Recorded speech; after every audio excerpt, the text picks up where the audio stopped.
ಇವತ್ತಿನ ಒಂದು ಪ್ರಶ್ನೆ ನೋಡೋಣ. ಅತಿ ಹೆಚ್ಚು ಬೆಳ್ಳಿಯನ್ನು ಉತ್ಪಾದಿಸುವ ರಾಜ್ಯ ಯಾವುದು? ಕರ್ನಾಟಕ, ರಾಜಸ್ಥಾನ್, ಅಸ್ಸಾಂ, ಕೇರಳ.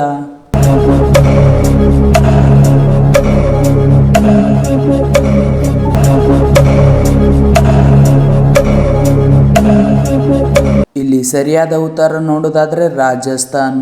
ಇವಾಗ ಎರಡನೇ ಒಂದು ಪ್ರಶ್ನೆ ನೋಡೋದಾದ್ರೆ ಹಿಂದೂ ಧರ್ಮದ ಅತ್ಯಂತ ಪವಿತ್ರ ಗ್ರಂಥ ಯಾವುದು? ಬೈಬಲ್, ಭಗವದ್ಗೀತಾ, ರಾಮಾಯಣ, ಕುರಾನ್.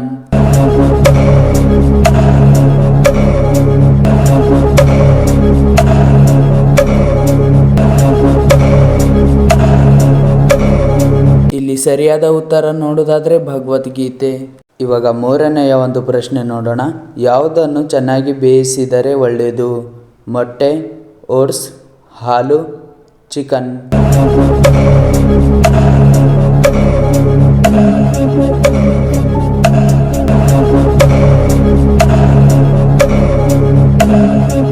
ಇಲ್ಲಿ ಸರಿಯಾದ ಉತ್ತರ ನೋಡೋದಾದ್ರೆ ಓಟ್ಸ್. ಇವಾಗ ನಾಲ್ಕನೆಯ ಒಂದು ಪ್ರಶ್ನೆ ನೋಡೋದಾದ್ರೆ ಮನುಷ್ಯ ಎಷ್ಟು ವಿವಿಧ ವಾಸನೆ ಗ್ರಹಿಸಬಲ್ಲ?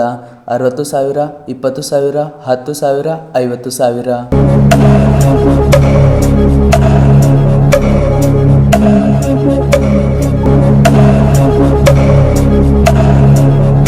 ಇಲ್ಲಿ ಸರಿಯಾದ ಉತ್ತರ ನೋಡೋದಾದ್ರೆ 50,000.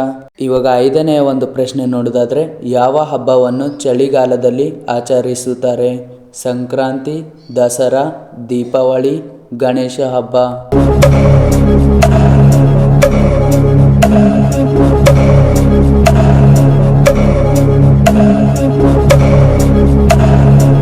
ಇಲ್ಲಿ ಸರಿಯಾದ ಉತ್ತರ ನೋಡೋದಾದ್ರೆ ಸಂಕ್ರಾಂತಿ. ಇವಾಗ ಆರನೆಯ ಒಂದು ಪ್ರಶ್ನೆ ನೋಡೋದಾದ್ರೆ ನೊಬೆಲ್ ಪ್ರಶಸ್ತಿಯನ್ನು ಯಾವ ದೇಶದಲ್ಲಿ ನೀಡಲಾಗುತ್ತದೆ? Japan, Norway, Russia, America.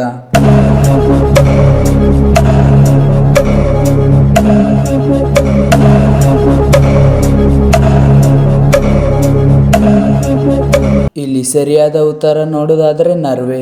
ಇವಾಗ ಏಳನೆಯ ಒಂದು ಪ್ರಶ್ನೆ ನೋಡೋದಾದ್ರೆ ಕರ್ನಾಟಕದಲ್ಲಿ ರೇಷ್ಮೆ ವ್ಯವಸಾಯವನ್ನು ಬಳಕೆಗೆ ತಂದ ರಾಜ ಯಾರು? Rashtrakuta, Tipu Sultan, Hoysala, Chalukya.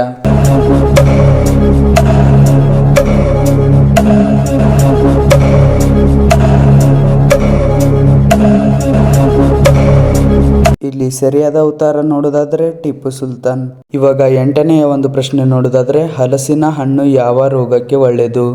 Gastric, kidney stone, sugar, BP.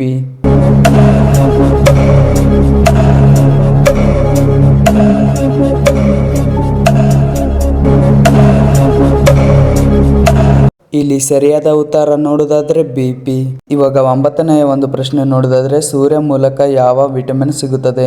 Vitamin D, vitamin A, vitamin C, vitamin K.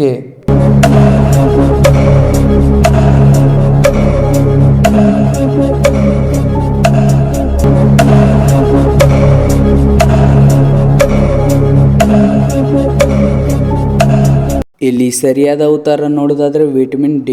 ಇವಾಗ ಹತ್ತನೆಯ ಒಂದು ಪ್ರಶ್ನೆ ನೋಡೋದಾದ್ರೆ ಭಾರತದ ಅತ್ಯಂತ ಬಡ ರಾಜ್ಯ ಯಾವುದು? ಅಸ್ಸಾಂ, ಗುಜರಾತ್, ಕರ್ನಾಟಕ, ಬಿಹಾರ್.